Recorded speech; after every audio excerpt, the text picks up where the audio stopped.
Hello guys! Ito, facing muna tayo. Automatic lang yun. Automatic tayo. Medyo basic lang itong gagawin natin guys. 7 inches. Minus ang thickness na material na 0.030,000. 7 inches na yung magiging finish niya. 6.940. 0.940.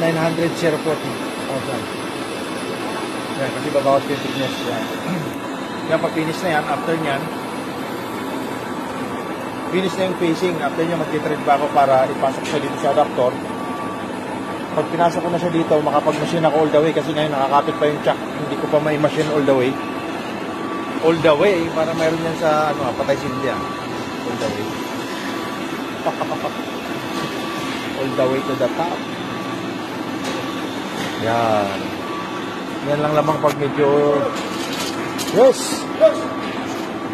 You have something like this thick?